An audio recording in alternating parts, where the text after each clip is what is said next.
تبھی ارحم مکمل طور پر اس وجود کے سامنے سے ہٹ گیا تاکہ اسبرا اسے ٹھیک سے دیکھ سکے، مگر جیسے ہی اسبرا کی نگاہ اس وجود پر پڑی تو اس کا دل تیزی سے دھڑکنے لگا، کیونکہ سامنے لڑکی سر جھکائے بیٹھی تھی جس کے بال اس کے چہرے کو ڈھانپے ہوئے تھے، جبکہ خون سے رنگین بازوؤں سے اس نے اپنے گھٹنوں کو سینے سے لگایا ہوا تھا۔ اسبرا نے اس لڑکی کو دیکھنے کے بعد ارحم کی جانب دیکھا جو اسی کے چہرے کے اتار چڑھاؤ دیکھ رہا تھا۔ زبیر اس لڑکی سے کچھ قدم دور دیوار کے ساتھ پشت لگائے کبھی اسے دیکھتا اور کبھی سامنے بیٹھی اس لڑکی کو۔ اسبرا نے نظر گھما کر سب کی جانب دیکھا جو صرف اس لڑکی کو اور اسے دیکھ رہے تھے، مگر وہ اس کی وجہ سمجھنے سے قاصر تھی۔ میں یہاں کیا کر رہی ہوں؟ اسبرا نے دانت پیستے ہوئے ارحم سے غصے سے پوچھا، کیونکہ سامنے بیٹھی لڑکی اسے اپنی طرح ان لوگوں کا ایک نیا شکار لگی، مگر وہ بجائے جواب دینے کے اسبرا کا چہرہ دیکھنے لگا۔ تبھی اسبرا نے واپس سے زمین پر بیٹھی لڑکی کی جانب دیکھا جو آہستہ آہستہ اپنا سر اوپر کی جانب اٹھانے لگی، تو اسبرا کی نظریں اس کے چہرے پر ٹھہری، کیونکہ وہ چہرہ اس کا جانا پہچانا سا تھا، جبکہ دوسری طرف وہ اسبرا کو سامنے دیکھ کر بے بسی سے رونے لگی۔ "مائشہ!" اسبرا نے زیر لب سرگوشی نما کہا، اور اس کا دل کیا بھاگ کر اسے اپنے گلے لگا لے، مگر اس کے قدم زمین پر جمے رہے اور وہاں سے ہلنے سے انکاری ہو گئے۔ "کیا یہ دانش کے ساتھ یہاں آئی ہے؟ وہ میرے…" "نہیں مائشہ، بھلا یہاں میری مدد کے لیے کیوں آئے گی؟ وہ تو مجھ سے نفرت کرتی تھی نا، لیکن اسے پاکستان میں ہونا چاہیے، یہاں کیا کر رہی ہے؟" اسبرا اس کی بکھری حالت دیکھ کر خود سوچنے لگی۔ اس وقت مائشہ اسے وہ وقت یاد دلانے لگی جب ارحم نے شروع میں اسے کڈنیپ کروایا تھا۔ "تم نے اس کے ساتھ کیا کیا ہے ارحم؟" اسبرا نے نرمی سے پوچھا، مگر اب وہ اسے دیکھنے کے بجائے مائشہ کو دیکھنے لگا، جس پر کچھ آنسو اسبرا کی آنکھوں سے نکل کر اس کے گال چومنے لگے۔ "میں تم سے کچھ پوچھ رہی ہوں، سنائی نہیں دے رہا؟" اس دفعہ وہ چیختے ہوئے بولی، لیکن اس کے باوجود جب ارحم کی جانب سے خاموشی رہی تو وہ ہمت کر کے مائشہ کی جانب بڑھ گئی اور اسے اپنے گلے لگا لیا، جس سے مائشہ کی آنکھیں اور تیزی سے بھیگنے لگیں۔ "میرے خیال میں اتنا ملنا کافی ہے"، زبیر نے اسبرا کا بازو پکڑ کر مائشہ سے دور کرتے ہوئے سختی سے کہا، لیکن وہ اگنور کر کے واپس سے اس کی جانب بڑھی جو وہ اپنا وجود خود میں چھپانے کی کوشش کر رہی تھی۔ "میں نے کہا نا اتنا کافی ہے"، زبیر نے اسبرا کو ہاتھ سے پکڑ کے پیچھے کی جانب دھکیل کر سلگتے ہوئے لہجے میں کہا۔ اسبرا نے نظر اٹھا کر ارحم کی جانب دیکھا جو جلتی نظروں سے زبیر کی جانب دیکھ رہا تھا، جو واپس سے دیوار کے ساتھ پشت ٹکائے کھڑا تھا۔ "Touch her again and I will break your neck", Arham نے سکون سے کہا، مگر اس کے لہجے میں وارننگ نمایاں تھی۔ "یہ آف کورس"، زبیر نے لب چباتے ہوئے کہا۔ "تمہارا باس کون ہے؟" ارحم نے زبیر کی بات کو انسنا کرتے ہوئے واپس سے مائشہ کی جانب دیکھتے ہوئے پوچھا۔ "واٹ؟ تم اس سے یہ کیوں پوچھ رہے ہو؟ اور یہ ایسی حالت میں کیوں ہے؟" اسبرا نے واپس سے مائشہ کی جانب دیکھتے ہوئے ارحم سے غصے سے پوچھا۔ "جب ہم نے اس گھٹیا انسان کو ٹریک کیا جس نے ہمیں اس دن اپنا گلا کاٹنے سے پہلے وارننگ دی تھی، تو اس کے گھر میں پہنچ کر پتہ چلا یہ آدمی اس آدمی کے ساتھ رہ رہی ہے"، زید نفرت سے مائشہ کی جانب دیکھتے ہوئے بتانے لگا۔ "کیا تم لوگ سب کے سب پاگل ہو گئے ہو کیا؟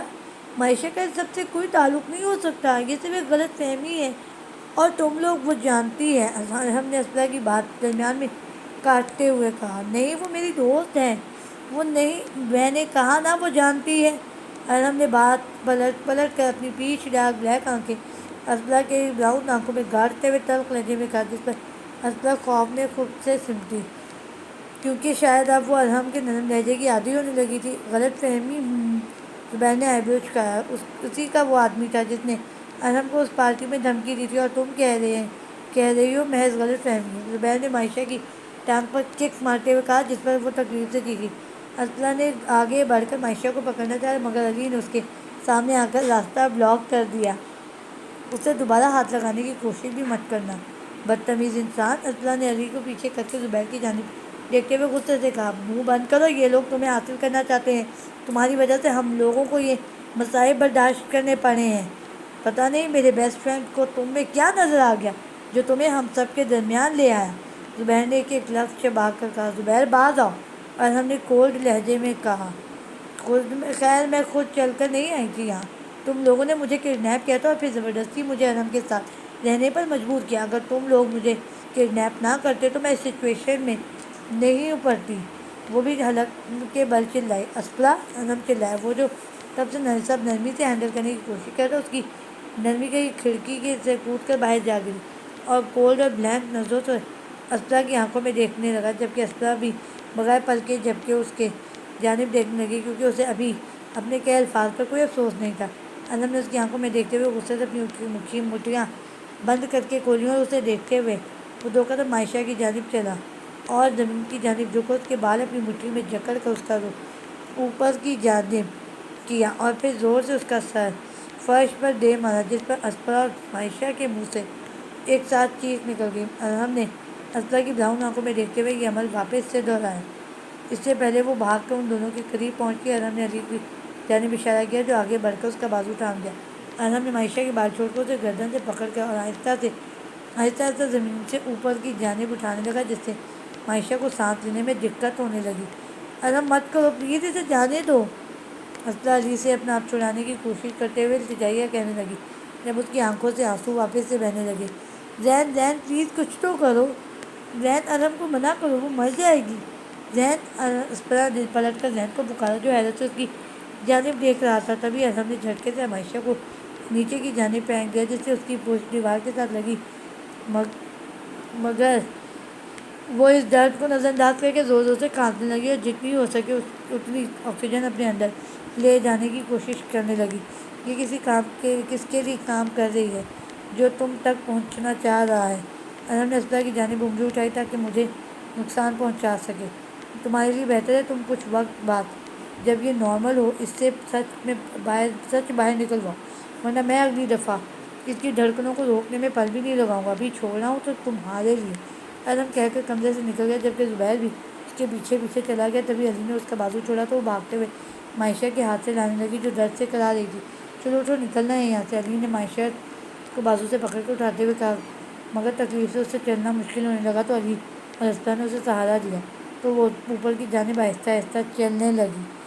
لفٹ کے قریب جا کر زین نے کوڈ ڈائل کیا تو وہ چاروں اس میں داخل ہو گئے اور جلد ہی وہ سب ایک کمرے میں موجود تھے، جہاں اسپلا نے عائشہ کو احتیاط سے بیڈ پر لٹا دیا، جبکہ زین نے علی کو کہا کہ وہ ارسل کو کال کر کے یہاں بلائے تاکہ عائشہ کی مرہم پٹی ہو سکے، جس پر علی نمبر ڈائل کر کے کمرے سے باہر نکل گیا۔ ویسے تم لوگوں کے ساتھ آخر مسئلہ کیا ہے؟ پہلے انسان کو ٹارچر کرتے ہو اور پھر ڈاکٹر کو بلا کر علاج بھی کراتے ہو۔ اسپلا نے زین کی جانب دیکھتے ہوئے تلخی سے کہا، جو سن کر انسنا کرتا عائشہ کی جانب دیکھنے لگا، جو آنکھیں بند کیے لیٹی ہوئی تھی۔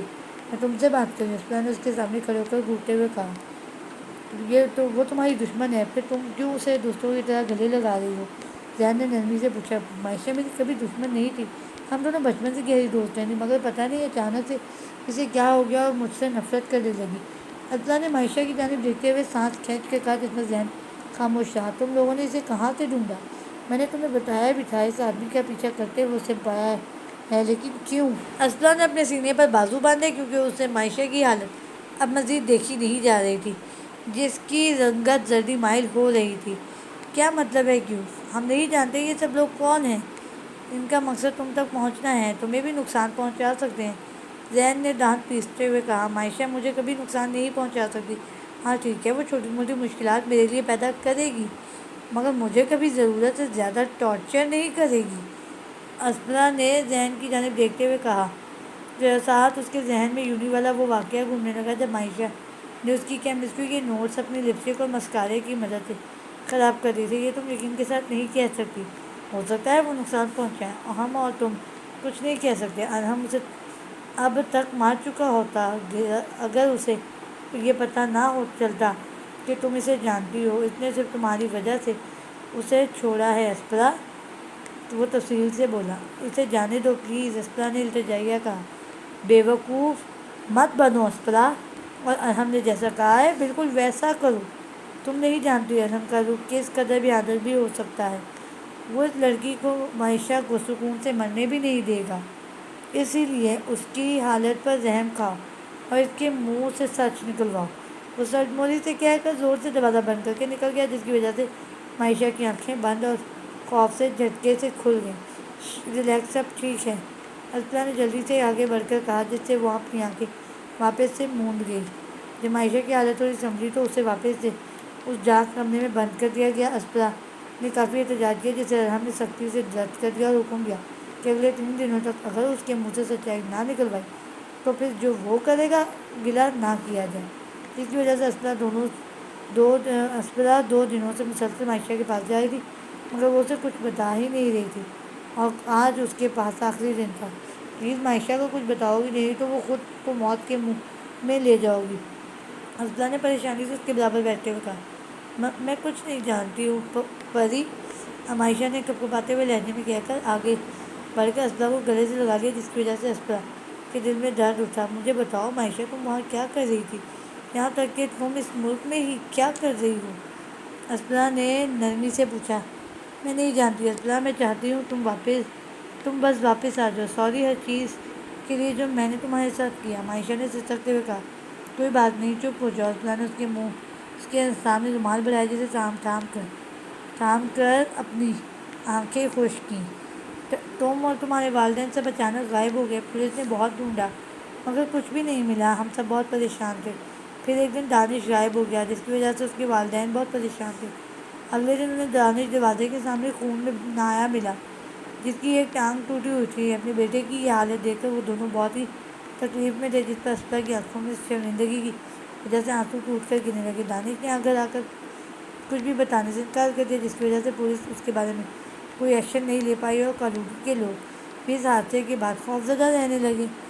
اسپرا دھیان سے اس کا ہر لفظ سننے لگی۔ دانش کے ماں باپ کی تکلیف کا خیال آتے ہی اس کے دل میں گھٹن سی بڑھنے لگی۔ نہ جانے اپنے اکلوتے بیٹے کو ویل چیئر پر بیٹھا دیکھ کر کیسا محسوس ہوتا ہوگا۔ میں نے تمہیں بہت یاد کیا اسپرا، معائشہ نے اس کا ہاتھ پکڑتے ہوئے مسکراتے ہوئے کہا۔ میں نے بھی تم سب کو بہت یاد کیا، اسپرا نے اس کا ہاتھ سے ہلاتے ہوئے کہا۔ ویسے میں نہیں جانتی تھی وہ کینٹین والی فائٹ ہماری آخری ہوگی، اس کے بعد میں تمہیں دیکھ ہی نہیں پاؤں گی، معائشہ نے ہنستے ہوئے کہا، تو اسپرا بھی وہ پل یاد کر کے مسکرا دی۔ تم یہاں تک کیسے پہنچی معائشہ؟ اسپرا نے پریشانی سے پوچھا، جس کی وجہ سے معائشہ کے چہرے کی مسکراہٹ سمٹی۔ کیا یہ سچ ہے تم کسی کے ساتھ مل کر کام کر رہی ہو؟ اسپرا نے اس کے دونوں ہاتھ اپنے ہاتھوں میں تھامتے ہوئے پوچھا۔ نہیں اسپرا، میں یہاں صرف تمہیں لینے آئی ہوں۔ وہی تو پوچھ رہی ہوں، تمہیں کیسے پتہ چلا میں کدھر ہوں؟ یہاں تک کہ پولیس بھی پتہ نہیں چلا پائی کہ میں کہاں ہوں، اسپرا نے معائشہ کی آنکھوں میں دیکھتے ہوئے پوچھا۔ نیوز کے ذریعے پتہ چلا کہ تم زندہ ہو اور ارحم کے ساتھ ہو۔ پہلے تمہیں بھی کرمنل سمجھا جانے لگا، لیکن ہم سب ٹیچرز، ہمسایہ اور اسٹوڈنٹس نے احتجاج کیا کہ تم لوگ اچھے ہو، اور عالیہ آنٹی کی وجہ سے اور بھی سب آسان ہو گیا کیونکہ وہ وکالت میں ہیں۔ لیکن جب دانش ٹوٹی بکھری حالت میں گھر آیا تو ان کی توجہ صرف اپنے بیٹے کی جانب ہو گئی۔ پھر کیا ہوا؟ اسپرا نے تجسس سے پوچھا۔ پولیس دانش سے بات کرنا چاہتی تھی، جبکہ عالیہ بیگم کو بھی سب جاننے کا کافی تجسس تھا۔ پھر جب انہوں نے تمہارے بارے میں جو خبر نیوز میں ریڈ کی کہ تم دنیا کے سب سے بڑے گینگسٹر کے ساتھ ہو، تو انہوں نے خود تمہارے کیس پر زور دیا۔ پھر دانش نے پوچھنے پر پتہ چلا کہ کیسے تمہیں ارحم نے پہلی بار دیکھا اور پھر بیلا اور تمہیں کڈنیپ کروایا، اور بعد میں کیسے وہ لوگ تمہیں اپنے ساتھ اٹھا کے لے گئے۔ اس کے بعد عالیہ آنٹی نے ایس پی کے ڈپارٹمنٹ کے ساتھ رابطہ کیا اور وہاں سے کچھ آفیسر سنان کو اپنے ساتھ لے گئے تاکہ ارحم کے بارے میں انفارمیشن حاصل کر سکے۔ دانش اور حمزہ بھی آفیسر سنان کے ساتھ اٹلی آ گئے ہیں تمہاری تلاش میں۔ تم جانتی ہو جب سے تم گئی ہو فائقہ اور فاطمہ بھی بہت پریشان ہیں، جنہیں تیمور اور حمزہ سنبھال رہے ہیں۔ تیمور؟ اسپرا نے ناسمجھی سے پوچھا۔ وہی جو نیا لڑکا آیا تھا، اس کی منگنی فاطمہ کے ساتھ ہو گئی ہے، معائشہ نے تفصیل سے بتایا۔ اوہ، تو میں جانتی تھی، اور وہ لازمی اس میں دلچسپی لے گا جیسے پروٹیکٹیو ہو رہا تھا اس کیلی معاملے میں۔ اسپرا نے نم آنکھوں سے مسکراتے ہوئے سوچا۔ میرے پاپا بھی چیئرمین ہیں، تو انہوں نے کچھ آدمیوں کو تلاش میں تمہاری بھیجا ہے، جن کے ساتھ چھپ کے میں بھی یہاں آ گئی۔ ہم سب نے مل کر تمہیں بہت ڈھونڈا، لیکن تمہارے بارے میں ہمیں کچھ نہیں پتہ چلا۔ پھر ایک دن میں نے ارحم کو گاڑی میں جاتے دیکھا، تو میں نے اور میرے آدمیوں نے اس کا پیچھا کیا۔ وہ شاید اللہ ہم پر مہربان تھا جو ارحم کو پتہ نہیں چلا۔ ہم اس کی گاڑی کا پیچھا کرنے سے اس کا کیسینو ہوٹل اور جیمس کا پتہ چلا۔ میں نے اپنا ایک آدمی کو کیسینو کے اندر بھیجا مگر کوئی انفارمیشن ہاتھ نہیں آئی کیونکہ انڈر سیکیورٹی بہت سخت تھی۔ پھر مسلسل کچھ ہفتے ارحم کا پیچھا کرنے پر پتہ چلا کہ وہ کدھر رہ رہا ہے۔ ایک دن ہم لوگوں نے پلان بنا کر تمہیں وہاں سے بھگانے کی کوشش کی لیکن وہاں سے ایک آدمی نکلا جس پر مجبوراً ہمیں گولی چلانی پڑی۔ ہم لوگ پچھلے حصے سے گھر میں داخل ہو گئے مگر تم دونوں کا ہی نام و نشان نہیں تھا۔ معائشہ کی بات پر اسپرا کے ذہن میں علی والا واقعہ گھوما۔ جب وہ گھر فائل رکھنے آیا تو حملہ ہوا تھا لیکن ارحم نے کہا تھا آدمی فائل حاصل کرنے آئے تھے۔ اسپرا نے ناسمجھی سے اس کی جانب دیکھا۔ کیسی فائل؟ ہم لوگ صرف تمہارے لیے آئے تھے۔ معائشہ نے اس سے نظریں ملائے بغیر کہا۔ او تو گائز مطلب تم لوگوں نے واپس سے پارٹی پر حملہ کیا اور وارننگ دی؟ اسپرا نے البرٹو والی پارٹی یاد کرتے ہوئے کہا۔ ہاں ہم لوگوں نے دھمکی دی تاکہ ارحم کو کمزور کر کے اس کی غیر قانونی کاموں کا پتہ لگوا سکیں اور تمہیں یہاں سے اپنے ساتھ لے جائیں۔ اس کی شپمنٹس بھی ہم نے پکڑی اور پولیس کے حوالے کر دی۔ مطلب تم سب لوگ یہاں مجھے بچانے آئے ہو۔ اسپرا کو سمجھ نہیں آتا اور کیا کہ ہم سب تمہارے لیے آئے ہیں، اس نے نم آنکھوں سے کہا۔ میم، وکٹر نے اسے پکارا۔ بولو، ہمارے جانے کا وقت ہو گیا ہے، وہ سپاٹ لہجے میں بولا۔ اوکے چلتے ہیں، اسپرا نے کہا مگر وہاں سے ایک انچ بھی نہیں ہلی۔ تم یہ سب جا کر اسے بتا دو گی، صحیح کہہ رہی ہو نا؟ معائشہ نے اداسی سے دیوار کے ساتھ پشت لگاتے ہوئے پوچھا۔ کوئی بات نہیں، جاؤ جا کر بتا دو۔ جب اسپرا خاموش ہوئی تو آنکھیں بند کرتے ہوئے بولی۔ جس پر اسپرا اپنے دل پر ہزاروں من کا بوجھ لے کر باہر قدم بڑھانے لگی۔ میرے پاس اور کوئی چارہ ہے کیا؟ اگر میں نہ بھی بتاؤں تو ہو سکتا ہے ارحم اب تک جان گیا ہو۔ میرے ارد گرد اتنا کچھ ہو گیا ہے اور مجھے ہی پتہ ہی نہیں ہے۔ اگر ارحم اب تک نہیں جانتا اور میں جا کر اسے بتا دوں تو یقیناً وہ اپنے آدمیوں کو میرے ہوم ٹاؤن بھیجے گا اور میرے لوگوں کو نقصان پہنچائے گا جو میں انہیں نہیں دوں گی۔ اگر اس دفعہ ارحم کو دانش اور باقی سب لوگوں کا پتہ چل گیا مجھے ڈر ہے کہ وہ انہیں زندہ واپس نہیں جانے دے گا۔ اسپرا خوف میں خود سے سوچنے لگی۔ میں اتنی پاگل کیسے ہو سکتی ہوں؟ اس شخص کے ساتھ جینا شروع کر دیا تھا جس کی وجہ سے میرے سب اپنے مشکل میں ہے۔ میں نہیں جانتی میرے والدین کے سامنے ہیں۔ دانش کی زندگی میری وجہ سے تباہ ہو گئی اور اس حالت میں دیکھ کر اس کے والدین کا جینا بے حال ہے۔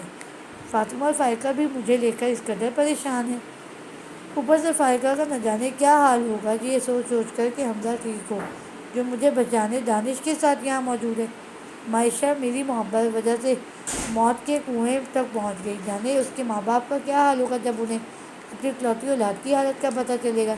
یہ سب لوگ سب کے سب میرے لیے اپنی جان ہتھیلی میں لیے ہوئے ہیں تاکہ مجھے اس دنیا سے اپنی دنیا میں واپس لے جا سکے۔ دوسری طرف ایک میں ہوں جو یہاں ان لوگوں میں سب بھول کر واپس سے ہنسنے مسکرانے لگی تھی۔ بھول گئی تھی کہ ارحم نے کس قدر بے رحمی سے سب مجھ سے چھین لیا تھا۔ میں تمہیں کبھی معاف نہیں کروں گی۔ میں چلی جاؤں گی اپنی دنیا میں، کبھی لوٹ کر واپس نہیں آؤں گی۔ ارحم تمہارے پاس تو بالکل نہیں آؤں گی۔ تم مانسٹر ہو، کرمنلز ہو، دنیا کے بادشاہ جس نے جانے کتنے لوگوں کو موت کے گھاٹ اتارا ہے۔ میم، وکٹر کی آواز سے خیالوں کی دنیا سے حقیقت میں لاپٹخا جو گاڑی کا دروازہ کھولے کھڑا تھا۔ اسپرا جلدی سے گاڑی سے نکل کر گھر میں داخل ہو گئی اور بغیر یہاں وہاں دیکھے سیدھا واش روم میں جا کر کولڈ شاور لیا تاکہ ذہن میں چلتے طوفان کو روک سکے۔ اسپرا شاور لے کر باہر نکلی تو اس کی نظر ارحم پر پڑی جو لیپ ٹاپ پر کچھ کام کرنے میں مصروف تھا۔ مجھے ہر پلان دھیان سے بنانا ہوگا۔ ارحم کو کبھی بھی لائٹلی نہیں لینا چاہیے۔ ہی از اے وائلڈ بیسٹ جو کسی بھی گڑبڑ کو سیکنڈ میں سمجھ جائے گا۔ میرا ایک بھی غلط قدم میرے ساتھ ساتھ سب کی جان مشکل میں ڈال سکتا ہے۔ ارحم مجھ پر یقین کرنے لگا ہے تبھی میں اس ڈارک روم میں معائشہ کے ساتھ اکیلی تھی۔ مجھے یہ یقینی یہاں سے نکلنے میں مدد کرے گا اور میں وہ پل کے لیے بھی شرمندگی محسوس نہیں کروں گی ارحم تمہارا یہ یقین توڑنے میں۔ اسپرا بالوں میں کنگھی کرتے ہوئے مرر سے ارحم کو دیکھتے ہوئے خود سے بڑبڑانے لگی۔ ارحم، تم نے اپنی ذات کا ایک الگ رنگ مجھے دکھایا ہے جس کے لیے میں تمہاری شکر گزار ہوں، لیکن میں کوئی آسمان سے گری ہوئی اینجل نہیں جو تمہیں اس سیاہ دنیا سے نکال کر راہ راست پہ لے آئے گی۔ میں ایک عام معمولی انسان ہوں جو جلد واپس سے دانش اور باقی سب کے پاس لوٹ جائے گی اور میں کل ہی وہ فون بھی حاصل کر لوں گی جس کا مجھے دانش نے کہا تھا۔ وہ خود سے عہد کرتی ہوئی ڈریسنگ اسٹول سے اٹھ گئی اور پلٹ کر ارحم کی جانب دیکھا جو لیپ ٹاپ سے نظر اٹھا کر اسی کی جانب دیکھ رہا تھا۔ اسپرا کو دیکھتے ہوئے اس نے لیپ ٹاپ بند کر اپنے قدم اس کی جانب بڑھائے۔ ارحم اسے 1 انچ کے فاصلے پر رک گیا تو اسپرا نے نظر اٹھا کر اس کی جانب دیکھا جو انتہائی پیارا لگ رہا تھا۔ اسے کمر سے پکڑ کے خود کے قریب کر گیا جس سے اسپرا کا دل زور و شور سے دھڑکنے لگا۔ اس نے ایک ہاتھ آگے بڑھا کر اسپرا کے گیلے بالوں کو گردن سے پیچھے کیا اور وہاں اپنے دہکتے ہوئے لب رکھ دیے جس سے اسپرا کا وجود اس کے لب سے کپ کپایا۔ ساتھ ہی ارحم نے اس کے بالوں میں اپنا چہرہ چھپایا۔ "You smell fresh and divine", وہ سرگوشی نما بول کر اس کے کان کی لو چوم گیا جس سے اسپرا نے دھڑکتے دل کے ساتھ سامنے دیکھا جہاں ارحم ستاروں کی مانند چمکتی آنکھوں سے اسے ہی دیکھ رہا تھا۔ "کیا کر رہے ہو؟ نیچے اتارو مجھے پلیز"۔ جب ارحم نے بغیر اسپرا کو سمجھنے کا موقع دیے برائڈل اسٹائل میں اوپر اٹھایا تو اسپرا لڑکھڑاتی آواز میں بولی لیکن وہ نظر انداز کرتا اسے اٹھا کر لا کے بیڈ پر لٹایا جس پر وہ پھرتی سے اٹھ کر بیٹھ گئی اور ارحم کی آنکھوں میں دھڑکتے دل کے ساتھ دیکھنے لگی جو اسے ہی دیکھ رہا تھا۔ ارحم تھوڑا آگے بڑھا اور اس کے ماتھے پر لب رکھ گیا جس پر اسپرا نے اپنی آنکھیں مزید سختی سے بند کی۔ "اس دن جب تم نے زبیر کے سامنے کہا کہ ہم سب نے زبردستی تمہیں میرے ساتھ رہنے پر مجبور کیا ہے، کیا وہ تم نے ایسے ہی کہہ دیا تھا یا تم سچ میں ویسا ہی سوچتی ہو"؟ ارحم کے الفاظ پر اسپرا نے جھٹکے سے اپنی آنکھیں کھولیں جو پیچ ڈارک بلیک آنکھوں سے ٹکرائیں۔ ساتھ ہی اس کی نظر ارحم کی ریڈش ہونٹوں پر ٹھہری جو اس کے لبوں سے 1 انچ کے فاصلے پر تھی۔ اسپرا کی مسلسل نظر ارحم کے لب مسکرانے لگے۔ "I promise I don't have any problem, you can kiss me". ارحم کی آواز پر اسپرا نے شوق سے اس کی آنکھوں میں دیکھا جو اب مسکرا رہی تھی۔ "واٹ"، اسپرا نے صدمے سے کہا، "کیا چاہتی ہو، دوبارہ بولوں"؟ وہ شرارت سے بولا تو اسپرا اس کے چہرے کی سبھی نقوش کو حفظ کرنے لگی۔ "خیر ہے میڈم آج"، ارحم نے اس کے سامنے چٹکی بجائی جس پر اسپرا نے اسے گھورا۔ "میں بس دیکھ رہی تھی کہ تم ذرا سا بھی پیارے نہیں ہو"، وہ منہ بسوڑتے ہوئے بولی تو ارحم نے اس کی بات پر کہکا لگایا۔ "اچھا بتاؤ، جو تم نے زبیر کے سامنے کہا تھا وہ محض غصے میں بولا تھا یا سچ میں تمہارا یہی خیال ہے"؟ ارحم نے نرمی سے اس کے گال کو سہلاتے ہوئے پوچھا۔ "کیا کروں، اگر سچ کہہ دیا تو ارحم کا یہ روپ کہیں دور ہو جائے گا اور اس کے اندر کا ماسٹر جاگ جائے گا"۔ "نہیں، میرا ویسا کوئی مطلب نہیں تھا"، اسپرا نے دھڑکتے دل کے ساتھ کہا تو ارحم اس کے لبوں پر جھکا اور محبت بھرا لمس چھوڑا اور پھر اس کے ماتھے کو واپس سے چوم کر بیڈ سے اٹھ گیا۔ "یہ کیا تھا ارحم"، اسپرا نے اپنی بے ترتیب ہوتی سانسوں کو نارمل کرتے ہوئے پوچھا کیونکہ پہلے اس کے لمس میں شدت اور پاگل پن ہوتا تھا جس کی وجہ سے اسپرا کے لب پر کٹ لازمی چھوٹا تھا لیکن آج وہ کہیں نہیں تھا بلکہ محبت تھی۔ "کیا کیا تھا"، وہ انجان بنتا ہوا پوچھنے لگا۔ "تم جانتے ہو میں کیا پوچھ رہی ہوں"، اسپرا نے غصے سے پوچھا جبکہ وہ نظر انداز کرتا لیپ ٹاپ پکڑ کر کاؤچ پہ بیٹھ گیا۔ "نہیں، میں نہیں جانتا تم کیا کہہ رہی ہو"، وہ لیپ ٹاپ اوپن کر کے سکون سے بولا۔ اسپرا نے جب اس کے چہرے پر کوئی احساس نام کی چیز نہیں دیکھی تو جانے کیوں اس کے دل میں تکلیف سی اٹھی۔ "کچھ نہیں"، اسپرا نے مضبوط لہجے میں کہنا چاہا مگر پتہ نہیں کیوں اس کے یوں لاپرواہ بن جانے پر دل میں ٹیس سی اٹھنے لگی اور نہ چاہتے ہوئے بھی آنسو اس کی آنکھوں سے نکل کر گالوں پر بہنے لگے۔ "کیا ہوا ہے"، ارحم نے جب اسپرا کی آواز میں نمی محسوس کی تو جلدی سے اٹھ کے اس کے بازو کو پکڑتے ہوئے پوچھا۔ "کچھ نہیں"، اسپرا نے غصے سے کہا اور اس کا ہاتھ اپنے بازو سے جھٹکا۔ "میں تم سے آخری دفعہ پوچھ رہا ہوں، کیا ہوا ہے"، ارحم نے اس کی ہاتھ کو سختی سے اپنے ہاتھ میں پکڑتے ہوئے انتہائی سلگتے ہوئے لہجے میں پوچھا۔ "میں نہیں جانتی ہوں"، "مجھے نہیں پتا ارحم، مجھے کیا ہوا ہے"، اس کی آنکھوں میں دیکھتے ہوئے چلائی جبکہ اس کی آنکھوں سے آنسو اور تیزی سے بہنے لگے۔ "مجھے کچھ سمجھ نہیں آ رہا، میں کیا کروں، میں کیسا محسوس کروں، یقین کرو بالکل سمجھ نہیں آ رہا کہ کیسا فیل کروں، کیا ہے یہ"۔ ارحم نے جب اسپرا کی گال پر اپنا ہاتھ رکھا تو وہ اس کا ہاتھ اپنے چہرے سے جھٹکتے ہوئے بولنے لگی۔ "اگر کوئی مجھ سے پوچھے میں تمہارے لیے کیا ہوں تو میں کیا ہوں، میرے خیال میں تمہارے لیے کوئی گڑیا ہوں جسے تم اٹھا لائے ہو، جب دل کرتا ہے، جیسا دل کرتا ہے ویسا کھیلتے ہو میرے ساتھ، کبھی ایک دم مانسٹر بن جاتے ہو اور کبھی بالکل اینجل، کبھی ویشیوں کی طرح مجھے ٹارچر کرتے ہو اور کبھی مجھے چھوتے بھی اتنی نرمی سے ہو کہ ٹوٹ نہ جاؤں"، وہ خشک سا کہکا لگاتے ہوئے بولی۔ "اور سب سے بڑی بات تمہارا یہ چہرہ ہے، پل میں تم مسکراتے ہو اور پل میں تم سر مہری کا لبادہ اوڑھ لیتے ہو"، اور وہ اس کے چہرے کو دیکھتے ہوئے نم لہجے میں بولنے لگی۔ "اسپرا"، ارحم نے اس کی آنسو اپنی انگلی کے پونوں میں چومتے ہوئے پکارا، "بھول جاؤ جو بھی کہا، سوری"۔ میں سمجھ گئی میں تمہارے لیے صرف ایک گڑیا ہی ہوں جس کے ساتھ تم بس کھیلو۔ وہ بیڈ سے اٹھتے ہوئے بولی، مگر ارحم نے اسے کمر سے پکڑ کے پیچھے کی جانب کھینچا اور پھر اس کا رخ اپنی جانب کیا۔ تم گڑیا نہیں ہو، سمجھا، اور میں تمہارے ساتھ نہیں کھیل رہا۔ وہ اپنی پیچ ڈارک بلیک آنکھیں اس کی براؤن آنکھوں میں گاڑتے ہوئے بولا، صحیح کہہ رہے ہو۔ اسپرا نے اس کے حساس سے نکلنے کی کوشش کرتے ہوئے کہا، اوکے میں جانتا ہوں میں نے تمہارے ساتھ زبردستی شادی کی ہے، لیکن یقین کرو میں نے تمہیں کبھی کوئی گڑیا سمجھ کر کھیلا نہیں ہے۔ وہ اس کے دونوں ہاتھ اپنے ہاتھوں میں لیتے ہوئے بولا، جس پر اسپرا نے سخت نظروں سے اس کی جانب دیکھا، میں نے تمہارے بارے میں جو سوچا تم بالکل ویسی نہیں ہو، بلکہ تم الگ ہو۔ Your confidence, your strength, your powerful emotions all became mine. Aspra تم اور تمہاری روح بہت پاک ہے، تم روشنی ہو، اور یہ روشنی میرے اندھیرے میں اس قدر شدید تھی کہ جب میں آنکھیں بھی بند کرتا ہوں تو محسوس ہوتی ہے۔ میں نے تمہیں اسی لیے برے طریقے سے ٹریٹ کیا کیونکہ مجھے لگا یہ روشنی ایک دن چلی جائے گی، مجھے واپس اندھیرے میں دھکیل کر، لیکن اسپرا تم نے ایسا نہیں ہونے دیا۔ میں نے جتنا تمہیں خود سے دور دھکیلنے کی کوشش کی تم اتنی شدت سے میرے پاس آئے۔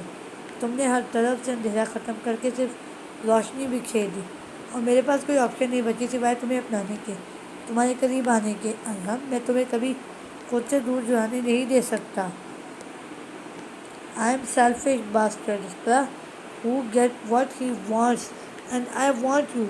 اگر تمہیں کسی نے مجھ سے چھیننے کی کوشش کی میں اسے اپنے ان ہاتھوں سے قتل کر دوں گا، اور یقین کرو اسپرا مجھے وہ پل کے لیے بھی دکھ نہیں ہوگا۔ وہ بول کر بیڈ سے اٹھ گیا، اور ہاں اگر کوئی تم سے پوچھے تم میری کون ہو تو بول دینا، you are my life, my feisty woman, جو شدید قسم کی ضدی اور پاگل ہے، سوال اور باتیں اس قدر کرتی ہے کہ میرے کانوں سے خون بہنے لگتا ہے۔ یقین کرو لوگوں کو تم پر نہیں بلکہ مجھ پر ترس آئے گا۔ ارحم نے اسپرا کے بال بگاڑتے ہوئے کہا، جس پر اسپرا نے اسے گھورا، مگر وہ اسے آنکھ مارتا کمرے سے نکل گیا، جبکہ اسپرا اپنے دل پر ہاتھ رکھ کر دل کی دھڑکنوں پر کو معمول میں لانے لگی۔ واٹ، یا اللہ یہ سب کیا ہو گیا، میں اس قدر ایموشنل کیوں ہو گئی ہوں، او میرے خدایا میں اب کیا کروں۔ اف پاگل اسپرا، سوچ کیا رہی ہو، بھاگو بس، جتنا جلدی ہو سکے اتنی تیزی سے بھاگ جاؤ یہاں سے۔ وہ بیڈ سے اٹھ کر لمبے لمبے سانس لے کر سوچنے لگی۔ اگلے دن اسپرا نے ناشتے کے دوران ارحم کو معائشہ کے ساتھ ہوئی گفتگو بتا دی، لیکن ساری نہیں، بس تھوڑی بہت، جیسا کہ وہ کچھ آدمیوں کے ساتھ یہاں اسپرا کو ڈھونڈنے آئی ہے، اور جب پولیس نے نیوز پیپر ریڈ کیا تو واپس سے ارحم کے خلاف کیس اوپن کر دیا ہے، مگر اس نے غلطی سے بھی دانش اور حمزہ کا نہیں بتایا کہ وہ لوگ بھی یہاں موجود ہیں، جس پر ارحم نے اس کی جانب مطمئن ہو کر دیکھا اور کہا، معائشہ سے پتہ لگاؤ کہ اس کے آدمی کدھر کدھر موجود ہے، جس پر اسپرا نے ہاں میں سر ہلایا، تو ارحم نے اسے مزید بتایا کہ اس نے اپنے آدمی معائشہ کے پیرنٹس کو پکڑنے کے لیے بھیج دیے ہیں، جس پر اسپرا کو افسوس ہوا، لیکن اس نے ارحم کو واضح نہیں ہونے دیا۔ اس کے بعد ارحم ناشتہ کر کے گھر سے چلا گیا، جبکہ اسپرا پریشانی سے ٹہلنے لگی، مجھے جلد سے جلد فون حاصل کرنا ہے، وہ بڑبڑائی اور گارڈن ایریا کی جانب چلی گئی۔ دوپہر میں تہمیہ آئی تو اسپرا نے اس کے ساتھ لنچ کیا، پھر ان دونوں نے بہت ساری باتیں کی، وہ باتیں جو کرتی کرتی گھر کے پچھلے حصے کی جانب چلی گئی اور وہاں ٹہلنے لگی۔ وہاں کھڑے گارڈز کو اسپرا نے ان دونوں کو پرائیویسی دینے کا کہا تو وہ سر جھکاتے ہوئے وہاں سے چلے گئے۔ جب وہ لوگ چلے گئے تو کچھ ہی دیر بعد تہمیہ کو ارجنٹ کال آئی تو وہ بھی چلی گئی، جس پر اسپرا نے لاکھ دفعہ شکر ادا کیا اور دروازہ کھول کر سیدھا جنگل کی جانب چلنے لگی تاکہ فون حاصل کر سکے۔ یا اللہ، جلدی سے بنیان کا درخت مل جائے۔ اسپرا نے درخت ڈھونڈتے ہوئے خود سے بڑبڑانے لگی، تبھی کافی آگے آ کر اس کی نظر بنیان درخت کی جانب پڑی۔ اس کے نیچے کھڑے ہو کر اسے لگا جیسے وہ سبز آسمان کے نیچے آ گئی ہو۔ یا اللہ پلیز یہاں کوئی کیڑے مکوڑے نہ ہو۔ وہ درخت کے ارد گرد گھومتے ہوئے بولنے لگی، تبھی اس کی نظر بلیک شاپر پر پڑی۔ مل گیا، واو۔ وہ چہکتی ہوئی زمین پر بیٹھی اور شاپر کو ہٹا کر زمین کھودنے لگی۔ تھوڑی دیر کھودنے کے بعد اس کے ہاتھ سے آیا، اس نے جلدی سے موبائل آن کیا اور نمبر لسٹ میں صرف ایک ہی نمبر تھا جو اسپرا نے ڈائل دیا۔ یا اللہ پلیز اب یہ دانش ہی ہو سامنے۔ ہیلو، فون سے آواز گونجی، میں ہوں دانش۔ او گاڈ اسپرا، میں بہت پریشان تھا تمہیں لے کر۔ دانش نے اسپرا کی آواز سن کر سکون بھرا سانس کھینچتے ہوئے کہا، میں چاہتی ہوں پراپر پلان کے ساتھ آؤ اور پلیز جتنی جلدی ہو سکے مجھے یہاں سے نکال کر لے جاؤ۔ اسپنا نے واپس سے گھر کی جانب قدم بڑھاتے ہوئے کہا، ہاں بیبی تم فکر مت کرو، میں لے جاؤں گا، تم کیسی وہ تمہیں 2 دن دے رہی ہوں، دانش صرف 2 دن، مجھے یہاں سے لے جاؤ ورنہ میں یہ فون کسی ڈسٹ بن میں پھینک دوں گی اور بھول جانا ہم کبھی واپس سے ملیں گے بھی۔ اسپنا نے اس کی بات کاٹتے ہوئے بولا، اسپنا سب ٹھیک ہے؟ دانش نے فکر مندی سے کہا، نہیں کچھ ٹھیک نہیں ہے، میرا دل اور دماغ دونوں ہی ارحم کے سامنے خراب ہوتے جا رہے ہیں۔ اس کا دل کیا وہ چلا، ہاں سب ٹھیک ہے، تم صرف مجھے 2 دنوں میں اس جگہ سے کہیں دور لے جاؤ۔ وہ سختی سے بولی، اوکے جیسے تم کہو۔ وہ نرمی سے بولا، اوکے میں تمہیں کال کروں گی۔ اسما نے کہہ کر فون بند کر دیا اور اپنی کوٹ کی پاکٹ میں ڈال کر گھر کے قریب پہنچ گئی۔ پھر اس نے دروازہ کھولا اور اندر داخل ہو گئی، مگر سامنے کھڑے گارڈ نے حیرت سے اس کی جانب دیکھا۔ ایک وکٹر کو بلانے بھاگ گیا جبکہ ایک تیزی سے اسپنا کی جانب بڑھا۔ میم آپ کو اس جانب جانے کی اجازت نہیں ہے، گارڈ نے پریشانی سے کہا۔ میں زیادہ دور نہیں گئی تھی، اسپنا نے سامنے دیکھتے ہوئے کہا۔ جناب وکٹر تیزی سے اس کی جانب قدم بڑھا تھا، میم آپ کو اس ایریا میں جانا منع ہے، وکٹر نے سرد لہجے میں کہا۔ ریلیکس، میں صرف واک کے لیے گئی تھی وکٹر، میں بور ہو گئی تھی لیکن آپ کو جانا فائن، جب اگلی دفعہ جاؤں گی تو انفارم کر کے جاؤں گی، ٹھیک ہے؟ میم میں ایسا نہیں مانیں گی۔ اور وہ بھلا کیوں؟ اسپنا نے آئی برو اٹھائے۔ کیونکہ باہر زیادہ خطرناک ہو سکتا ہے، لیکن ارحم نے کہا تھا باہر کوئی جانور نہیں، مگر اور وجہ بھی ہو سکتی خطرے کی۔ اوکے اگلی دفعہ ہوگی گئی تو بتا کر جاؤں گی، ابھی میں تھک گئی ہوں، کچھ دیر آرام کرنا چاہتی ہوں، وہ کہہ کر اندر کی جانب بڑھ گئی۔ اسپنا ارحم کے اٹھنے سے پہلے بغیر اسے جگائے اس کے ساتھ سے نکل کر واش روم گئی اور فریش ہو کر نیچے آئی اور ارحم اور خود اب کے لیے اپنے ہاتھوں سے ناشتہ بنانے لگی۔ ابھی وہ ناشتہ بنا کر فارغ ہوئی تو ارحم بھی منہ اٹھا ہاتھ دھو کر آ کے ڈائننگ ٹیبل پر بیٹھ گیا۔ اسپنا نے جلدی سے اس کے لیے ناشتہ لگایا اور خود واپس سے کچن میں چلی گئی تاکہ ساتھ مالٹن چاکلیٹ کے مگ تیار کر سکے۔ تم آ رہی ہو یا نہیں؟ ارحم کی آواز اس کی سماعت سے ٹکرائی تو اس نے پلٹ کے اس کی جانب دیکھا جو نیوز پیپر ریڈ کرنے میں مصروف تھا، ناشتے کو ہاتھ تک نہیں لگایا تھا۔ آ رہی ہوں بس، اسپنا نے اونچی آواز میں کہا اور جلدی سے اپنے ہاتھ چلانے لگی، اور کچھ ہی دیر بعد وہ ٹیبل پر موجود تھی۔ اسپنا کو ٹیبل پر موجود دیکھ کر ارحم نے نیوز پیپر سائڈ پر رکھا اور ناشتہ کرنے لگا۔ تم آج بہت خاموش ہو، کہیں وہ اس وجہ سے تو نہیں آج میں شاور لیے بغیر نیچے آ گیا اور تمہیں میرے ٹاول لپیٹے نظر نہیں آیا؟ ارحم نے مضحکہ خیز مسکراہٹ چہرے پر سجاتے ہوئے کہا، جس پر اسپنا نے شوق سے اس کی جانب دیکھا۔ ہاں ویری فنی، بہت ہی ہائی، اسپنا نے آنکھیں گھماتے ہوئے کہا۔ ایسے آنکھیں مت گھماؤ ورنہ سزا ملے گی، اس کی جانب دیکھتے ہوئے بولا۔ اور اس سزا میں کیا تم میرا گلا دباؤ گے یا کوئی اور طریقہ ڈھونڈو گے ٹارچر کرنے کا؟ اسپنا نے اس کی جانب دیکھتے ہوئے کہا، جس پر ارحم نے آئی برو چڑھائے۔ کچھ کہا تو اسپنا نے شرمندگی سے سر جھکا دیا۔ اسے لگا ارحم جانے کیا سلوک کرے اس کے ساتھ، مگر اس کا اگلا عمل اسے شوق ہی کر گیا کیونکہ وہ خاموشی سے ناشتہ کر کے بغیر اس کے کچھ کہے اٹھ گیا۔